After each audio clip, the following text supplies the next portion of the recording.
Boa noite, boa noite. Daqui a pouco nós iniciamos. Vamos aguardar um pouquinho, né? Até dar pelo menos às 19h30 para o pessoal chegar. Hoje a gente vai iniciar o capítulo 1º. Na verdade, o capítulo 1º desse livro ele é bem curtinho. Em compensação, o capítulo 2º ele é bem longo. Então, o que foi que eu fiz? Eu coloquei, né, na noite de hoje o capítulo 1º e uma parte do capítulo 2º. Então a gente vai encerrar basicamente no meio do capítulo 2º. Mas, enfim, não interfere em nada na compreensão daquilo que a gente vai dizer aqui. Vamos só aguardar mais um pouquinho. Daqui a uns 2 minutinhos a gente inicia.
Boa noite mais uma vez a todos que estão chegando. Vamos iniciar então o nosso estudo da noite de hoje.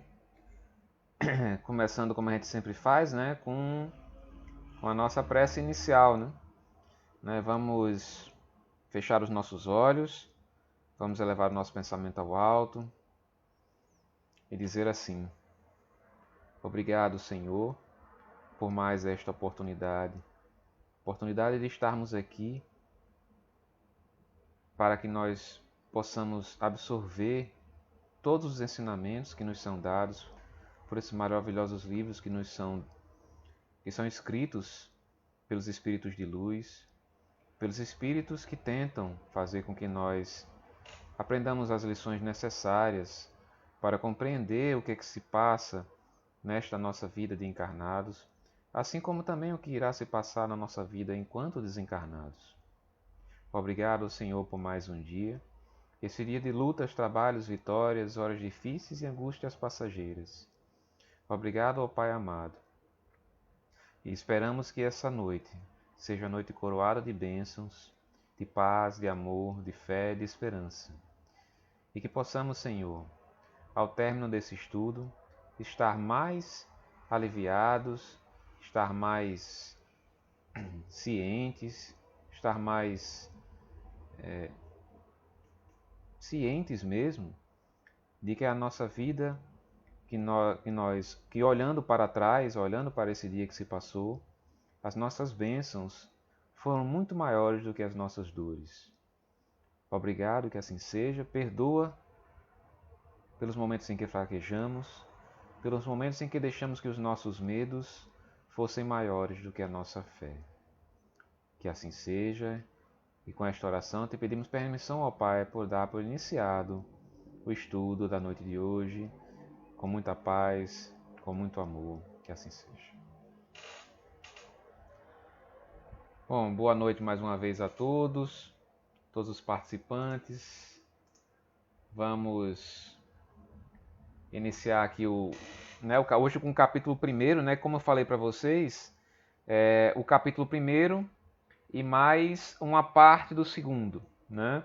que é justamente, vamos fazer uma recapitulaçãozinha do que eu falei semana passada.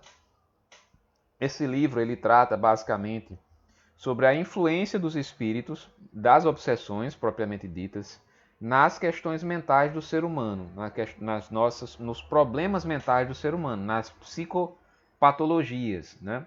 Porque os cientistas, né, os grandes estudiosos do assunto, eles levam em consideração tão somente a questão orgânica, né, os problemas cerebrais e todas aquelas questões que não cabe a nós aqui falar sobre isso, porque nós não somos especialistas, não somos da área de saúde, né? Então, o que a gente vai tentar falar aqui para vocês ao longo desse livro é a parte mesmo da doutrina espírita, né? A influência dos espíritos nesses problemas mentais. E aí inclui os diversos tipos de problemas mentais, né? Esquizofrenia, a própria depressão, bipolaridade, todas essas questões que afetam sobremaneira a nossa vida enquanto encarnados, né? E como o Manuel Filomeno fala aqui na introdução do livro, né? Que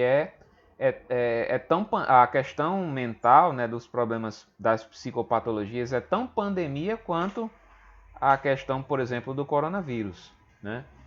Quantas pessoas a gente não conhece que tem problemas sérios, né, de depressão, problemas de questões mentais mesmo, né? Isso é algo que assim, que é um problema mundial, né, de toda a humanidade. Pois bem, vamos iniciar aqui.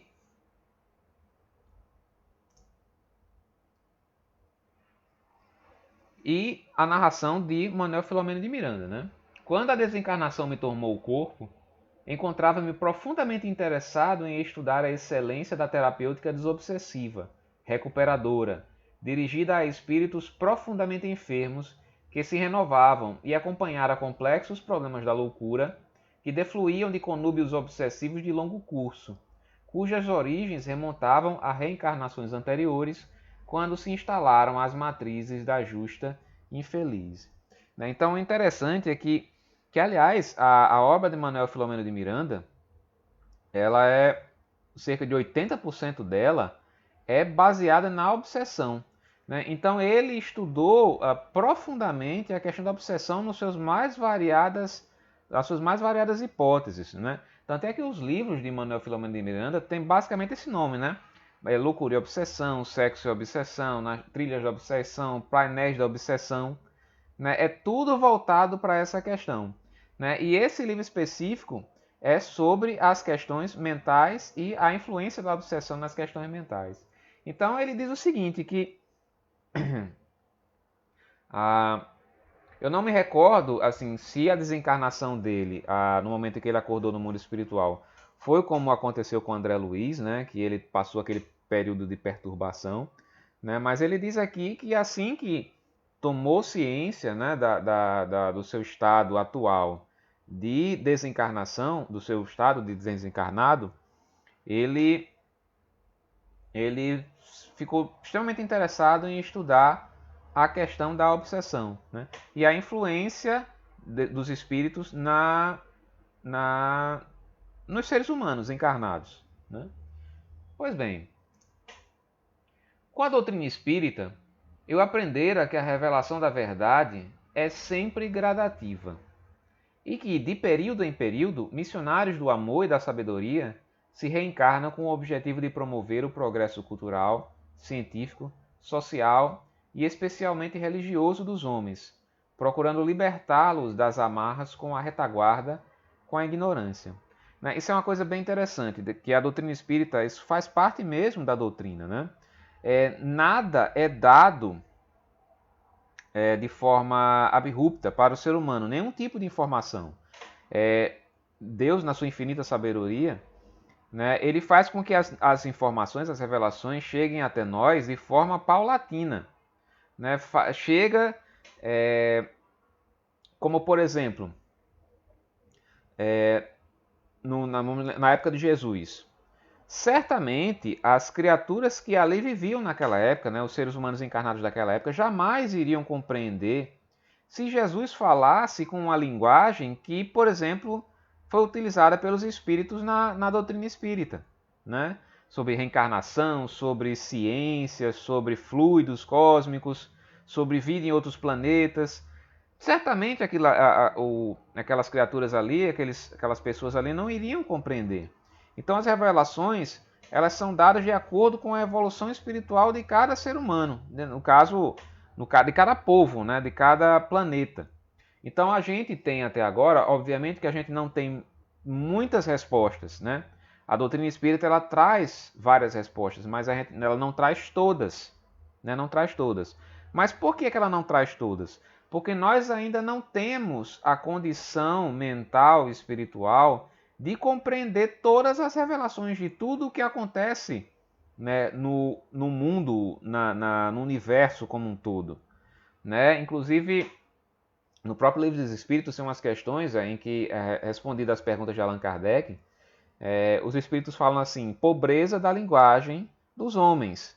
Ou seja, eles não conseguiam responder às perguntas, não porque eles não soubessem, mas porque a própria linguagem do ser humano não permitia que isso acontecesse, né? Eles poderiam falar de um jeito que a nossa linguagem aqui não poderia captar. Então é a mesma coisa que ele está dizendo aqui. Todas as revelações elas acontecem pouco a pouco.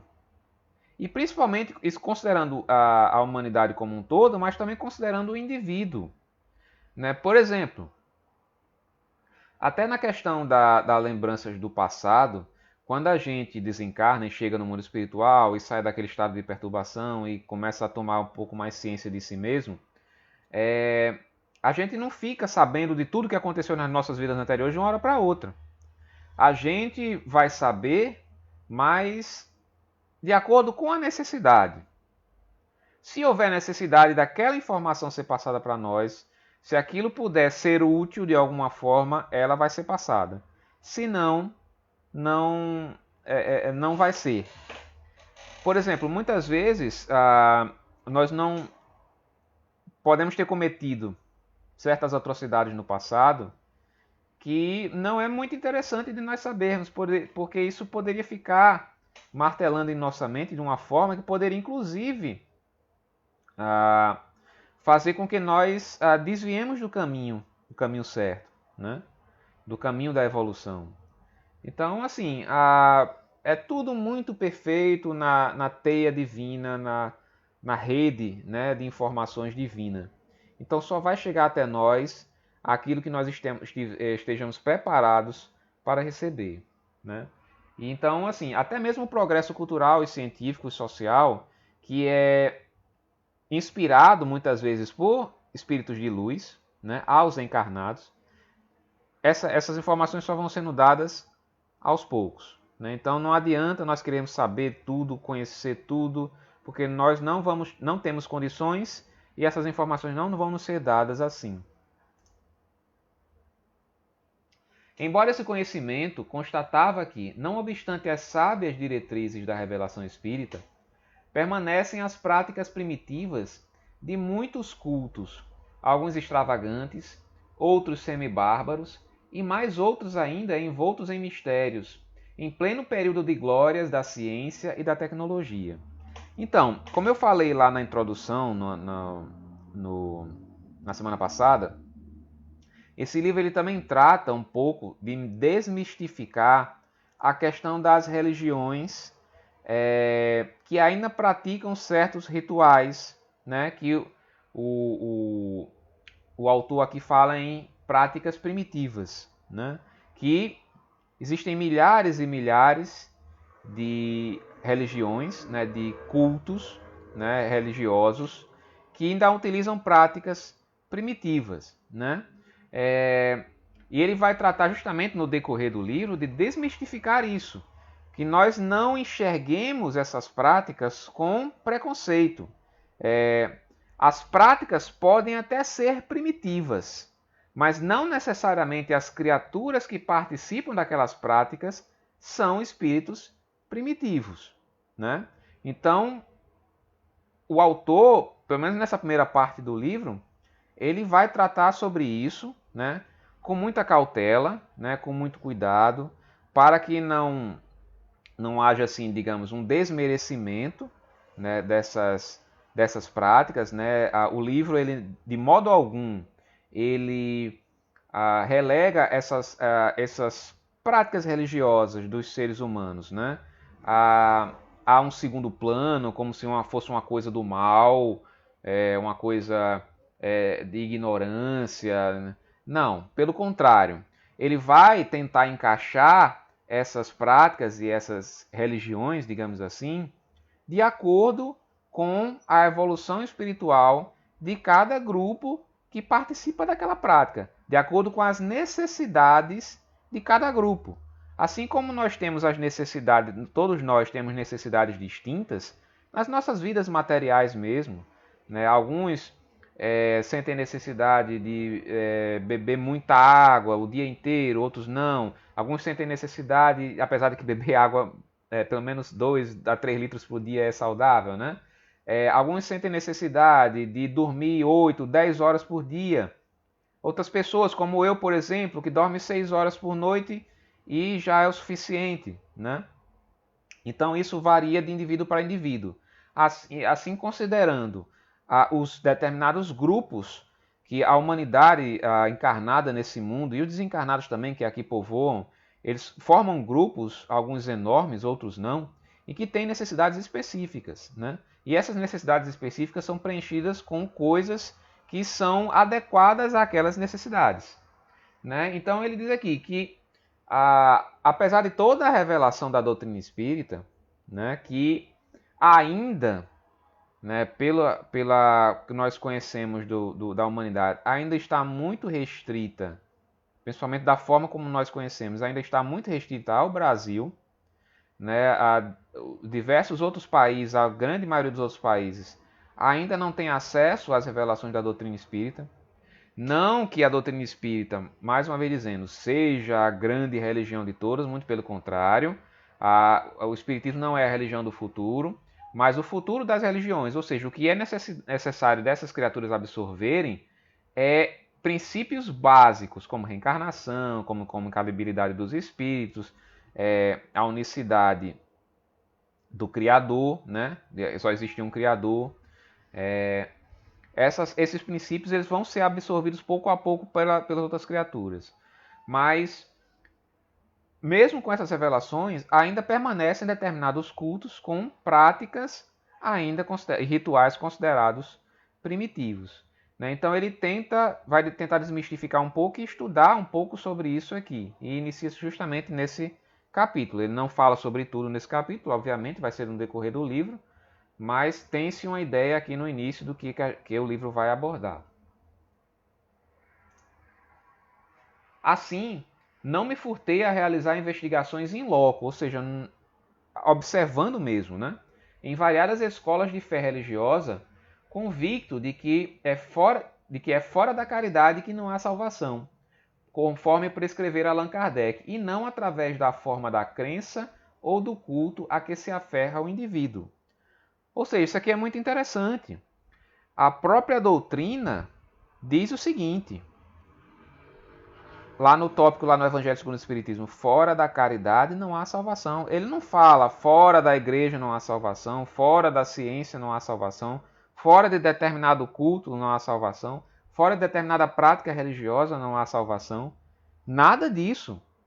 Fora da caridade não há salvação.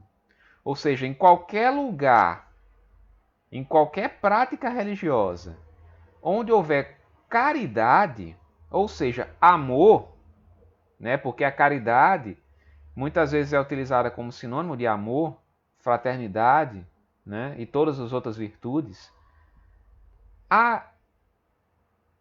Aí está a salvação. Aí está a chave para a nossa evolução. Não é pelo fato de que determinadas criaturas vestem determinadas roupas, ou então praticam determinados rituais que externos, né? Assim, cultos externos, que isso automaticamente vai fazer com que aquilo ali seja errado ou que seja do mal, né? A gente tem que parar de enxergar as coisas dessa forma, né? Porque a doutrina espírita, ela, longe de ser uma doutrina elitista, apesar de muita gente achar que a doutrina é elitista por conta da linguagem muitas vezes utilizada pelos espíritos nos livros, né? Que na verdade, não é que a linguagem dos espíritos seja difícil, é nós ainda que precisamos estudar um pouco para poder chegar até compreender a linguagem dos espíritos. Então o esforço está em nós, porque nós não podemos exigir que os espíritos desçam de nível até o nosso.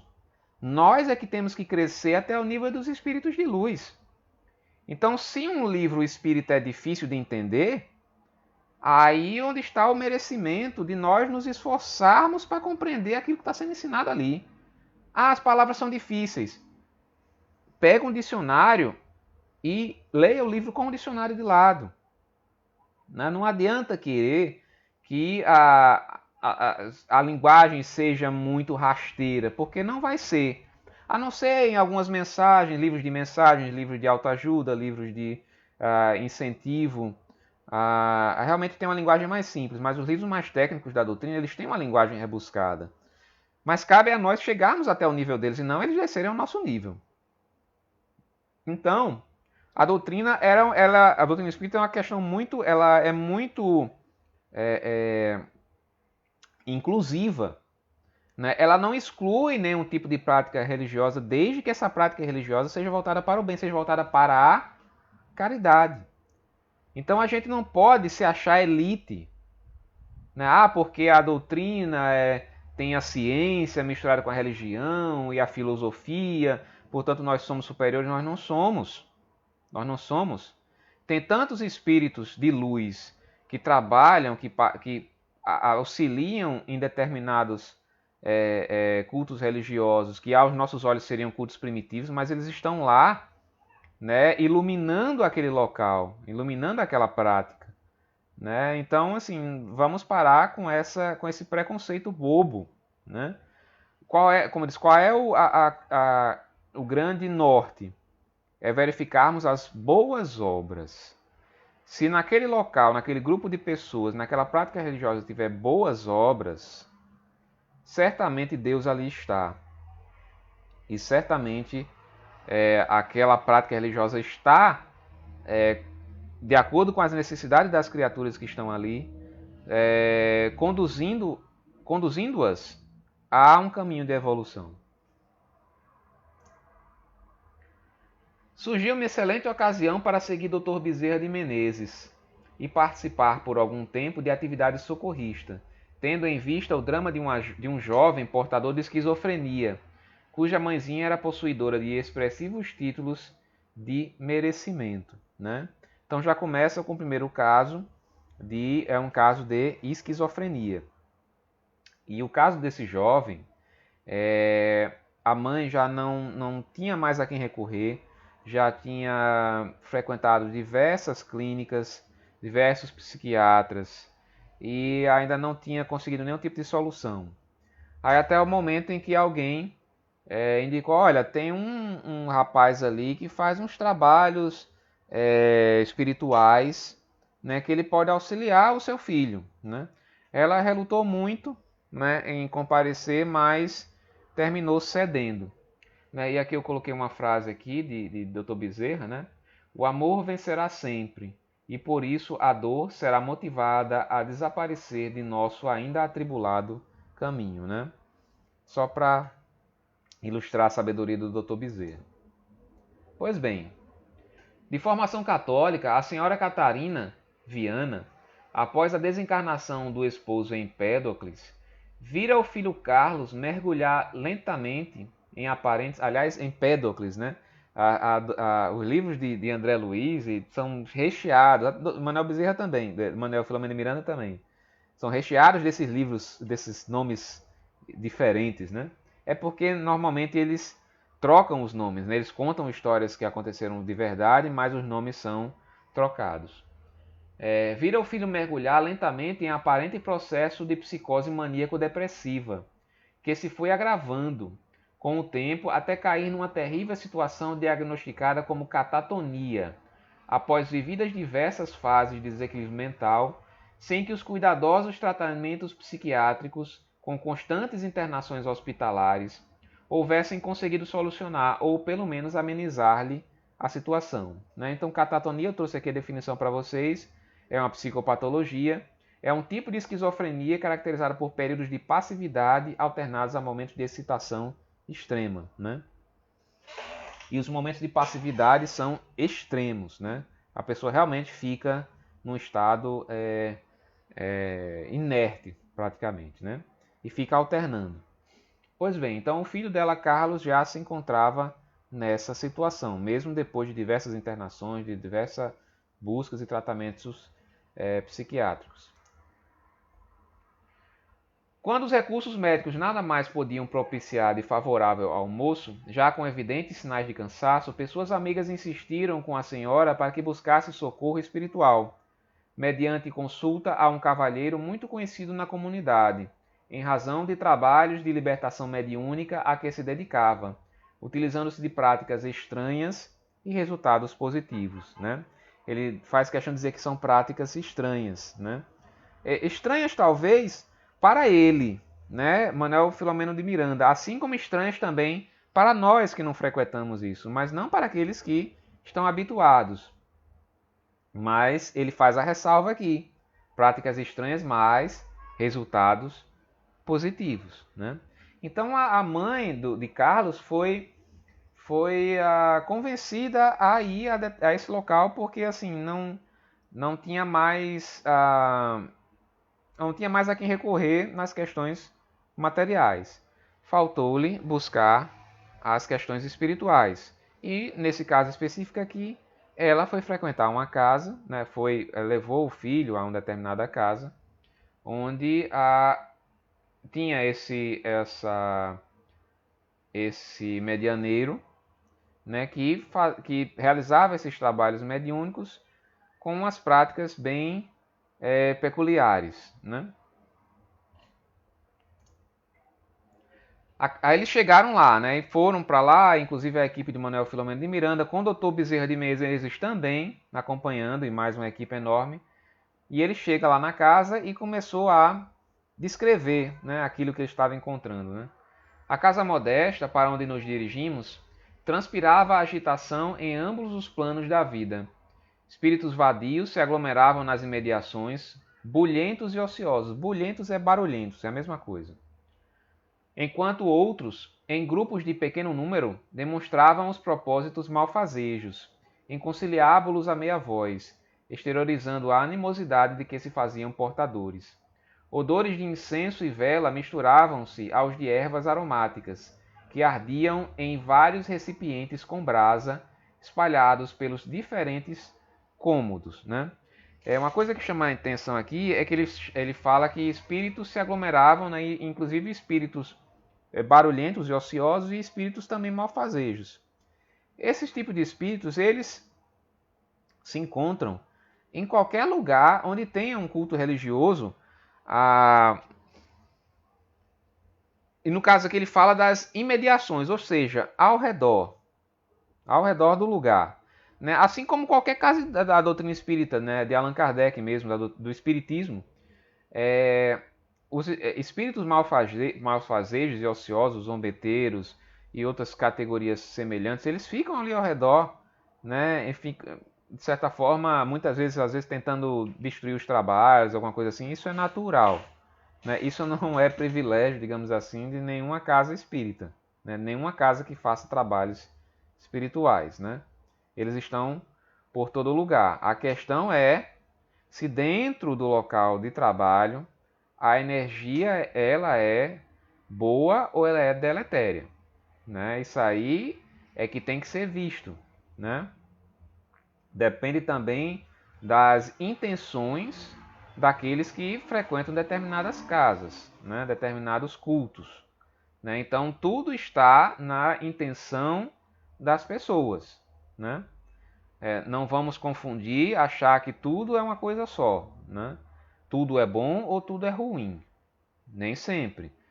Existem locais de luz e existem locais também de trevas. Depende daqueles que estão frequentando lá.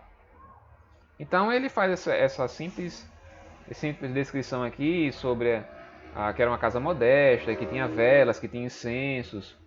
Noutra parte lá do capítulo ele fala que tinha um altar com várias imagens e várias...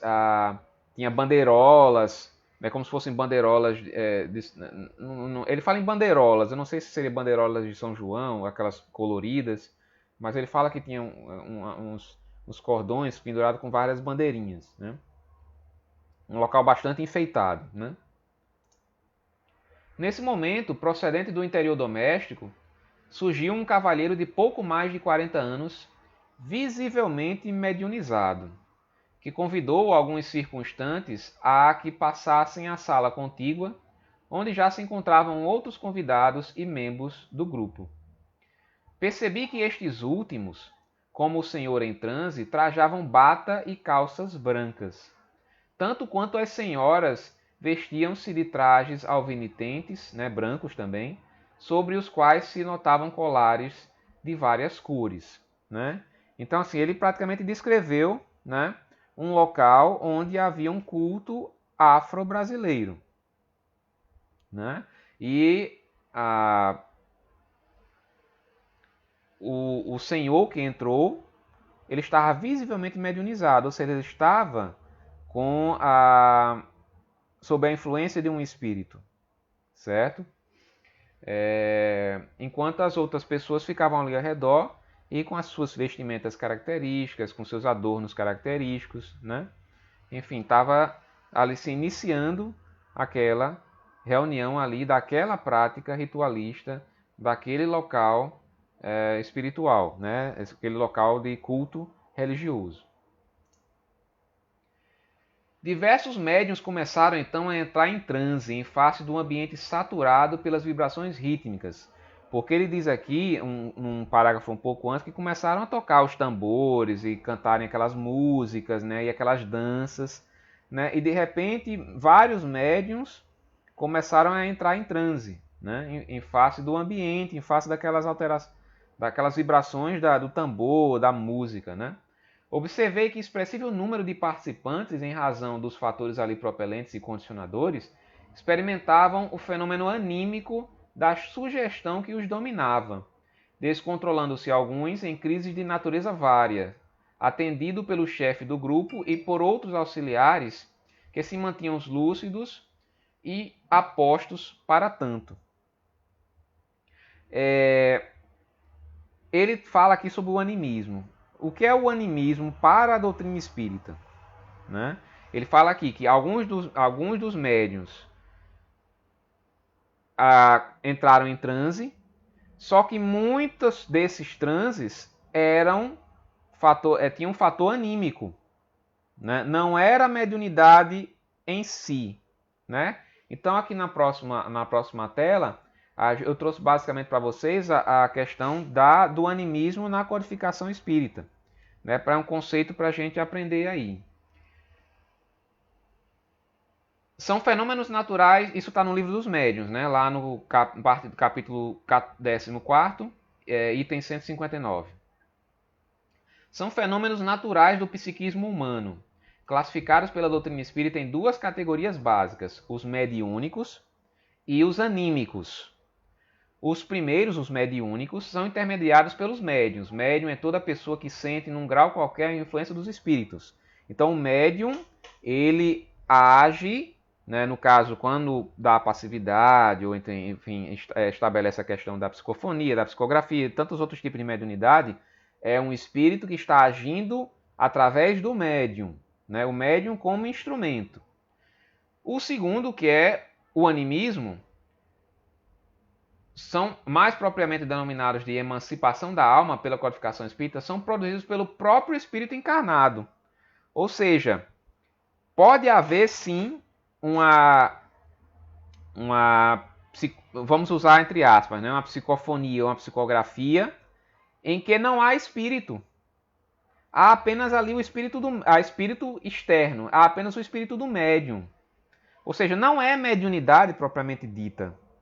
É apenas um fenômeno anímico. que não há nenhum espírito ali comandando, utilizando-se do médium como instrumento. É apenas o próprio espírito do médium que está externando ali alguma coisa. Então foi isso que ele quis trazer na tela anterior aqui. Que tinham vários médiuns ali fazendo aquelas manifestações, mas uma boa parte deles não tinha espírito ali, né? Espírito externo, terceiro. Né? Existia tão somente o médium através de, como se fosse de sugestões, né? O próprio espírito do médium se manifestando. Né? Enfim, não, como eu estou dizendo, não é mediunidade propriamente dita como a gente conhece da doutrina espírita. Né? E isso pode muitas vezes ocorrer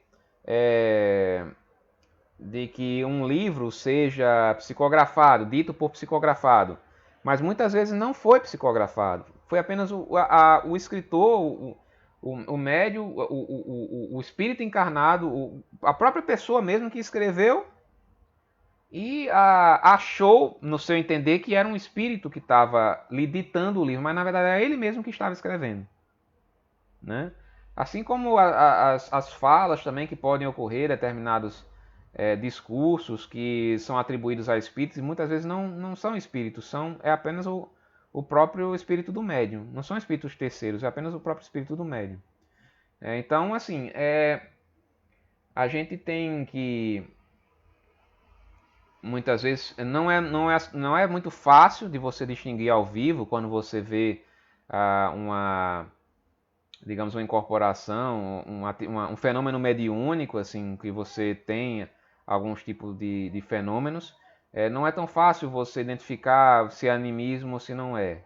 Né? Vai depender muito do trabalho desse médium, da vida pregressa desse médium, do que é que ele faz. Enfim, a seriedade do trabalho, alguma coisa nesse sentido. Né? Então é sempre observar o conteúdo, né? O conteúdo daquilo que está sendo dito, daquilo que está sendo escrito. É muito mais importante nós observarmos esse conteúdo das mensagens do que propriamente ficar prestando atenção quem é o médium, enfim. É claro que, como eu disse, a vida pregressa do médium e o seu modo de agir perante a vida é deveras importante. Mas o conteúdo é muito importante também. Né? E também nós devemos ficar atentos, porque determinados conteúdos, muitas vezes a gente recebe muitas mensagens pelo WhatsApp, ditas psicografadas, né? Mas ela pode até começar de um jeito assim que está de acordo com a doutrina, mas lá no meio às vezes tem uma informação, uma coisa que desvia o caminho. Né? Principalmente aquelas que falam em datas, aquelas que são muito catastróficas, aquelas que têm um conteúdo apocalíptico. Isso é muito... a gente deve, claro, ler, mas sempre com um senso muito crítico em relação a isso. Né? Destacavam-se as explosões do inconsciente, em catarse liberadora dos conflitos nele soterrados, e emergentes nos sintomas de várias enfermidades que os afligiam. Em muitos sensitivos, porém, era patente a incorporação mediúnica, algo violenta, controlada, no entanto, pelos participantes mais adestrados. Então, assim, não eram todos que estavam sofrendo ali a questão anímica. Havia, sim, médiuns que estavam incorporando, né? Havia incorporação mediúnica, sim. E algumas incorporações mais violentas, outras mais controladas, mas sempre... algumas manifestações mais violentas, mas sempre controladas por aqueles membros lá do local que eram mais experientes, né? Então eles sabiam como controlar o ambiente e as incorporações mediúnicas. Explicou-me o diligente condutor que se tratava, conforme os dispositivos da crença, de um labor de descarrego das forças negativas, de limpeza psíquica e espiritual, ou seja, aquele evento ali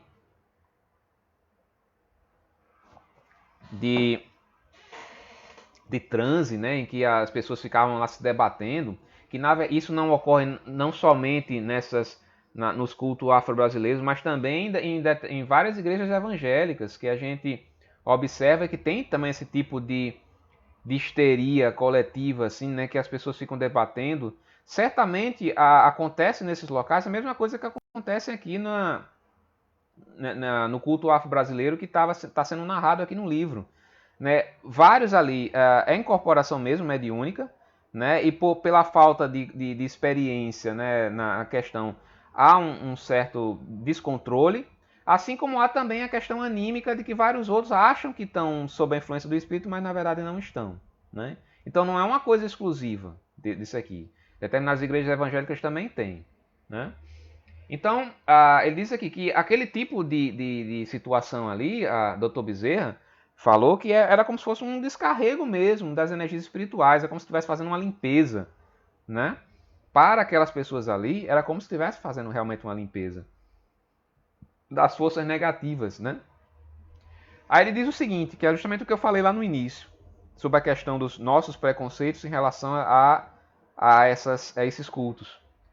Para cada faixa de evolução, remanescem crenças e cultos próprios para as suas necessidades, como é natural.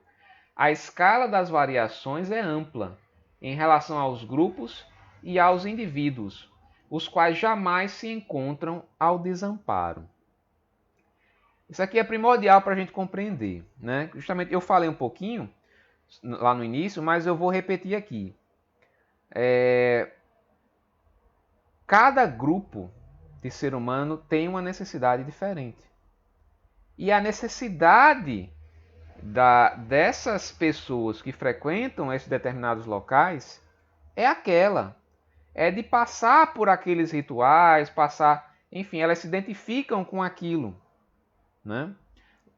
Mais uma vez lembrando, locais onde haja o amor, a caridade, a prática do bem. Eu estou excluindo aqui 100% os locais onde se pratica o mal.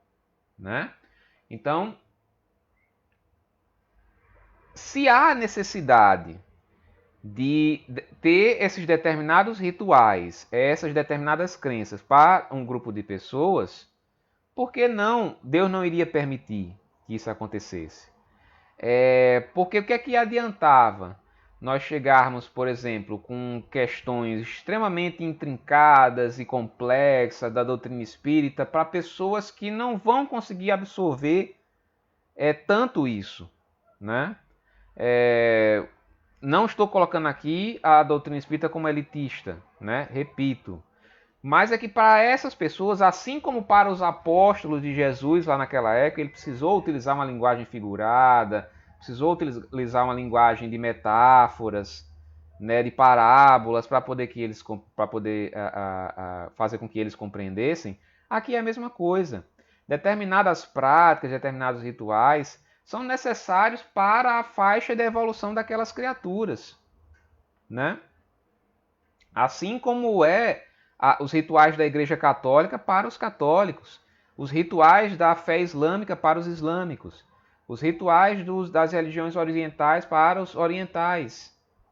Né? Então, tudo é adequado para as faixas de evolução dessas criaturas. Né? Então, mas isso não significa que ali haja trevas ou ali haja luz, que ali são criaturas inferiores, ali são criaturas superiores. Nós não podemos fazer esse tipo de julgamento. Nós não podemos fazer esse tipo de julgamento. Um local onde a gente, às vezes, tem um olhar de preconceito, tem muito mais luz, ali o amor de Deus está muito mais presente do que em determinados locais onde há uma pompa e circunstância e que de fora as pessoas tendem a achar que Deus está ali presente, mas às vezes nem está. Está presente nesses locais simples, onde se pratica o amor e a caridade. Então, a grande lição desse livro, né, que ele vai aprofundar um pouco mais sobre isso, é justamente desmistificar essa ideia que nós temos, esse preconceito que nós temos sobre as diversas religiões. Né?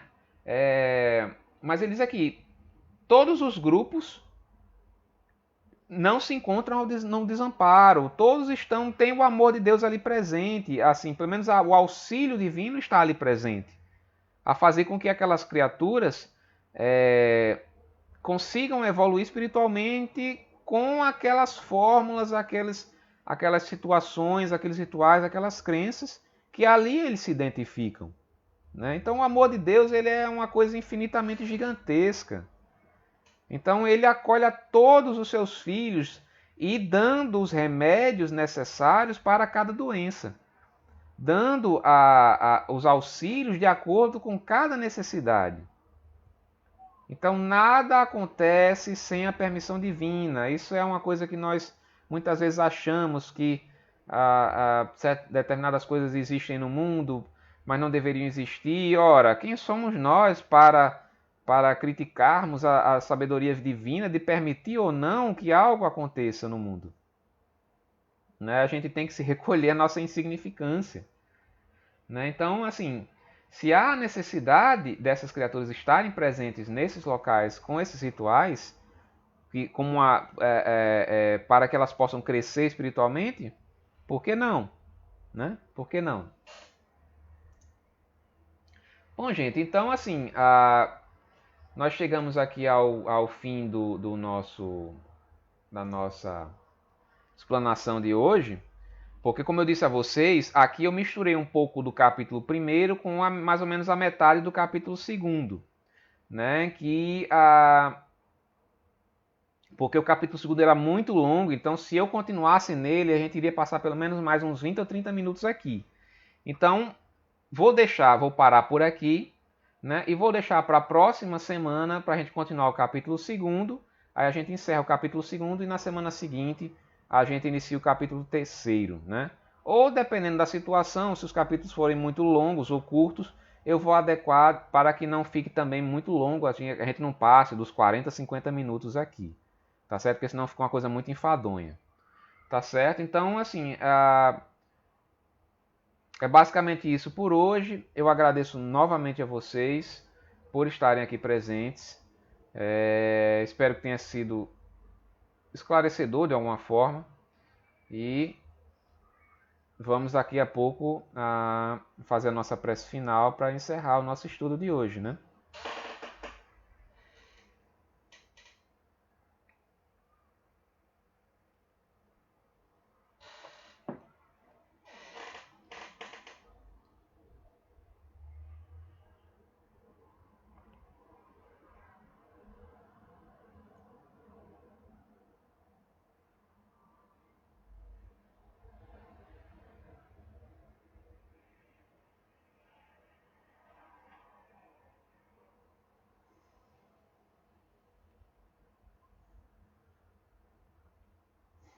Então, gente, vamos elevar o nosso pensamento ao alto. Eu não sei se ele está presente, né? Mas ele costuma vir assistir aos estudos, mas eu não sei se ele está presente hoje, porque eu não tenho a lista aqui, mas é aniversário de Zuka, né? De Gildson. Eu já desejei os parabéns no grupo do WhatsApp, mas eu desejo aqui também. Hoje o dia do advogado, dia do estudante e dia do garçom também. Né? Que todos estejam de parabéns pelo dia também. Vamos lá, vamos elevar o nosso pensamento ao alto e fazer nosso Pai Nosso, né? Que a gente faz tradicionalmente aqui no final dos estudos, né? Pai nosso que estais nos céus, santificado seja o vosso nome. Venha a nós o vosso reino. Seja feita a vossa vontade, assim na terra como também nos céus. O pão nosso de cada dia do corpo e da alma nos dai hoje. Perdoai as nossas ofensas e dívidas, assim como nós perdoamos aqueles que tanto nos têm ofendido. E não nos deixeis cair em más tentações, mas livra-nos, Senhor, de todos os males, porque teu é o reino, o poder e a glória para todo sempre. Que assim seja. Te pedimos permissão, ó Pai, para dar por encerrado o estudo na noite de hoje, com muita paz, com muito amor. Que Deus nos abençoe. Até a próxima semana, se Deus assim permitir. Quinta-feira eu vou estar presente novamente lá na reunião presencial do Irmão Angorá. Vou estar na mesa fazendo a prece, né? Então, que Deus nos abençoe e permita que a reunião transcorra maravilhosamente bem. Bom, muito obrigado. Uma boa noite a todos.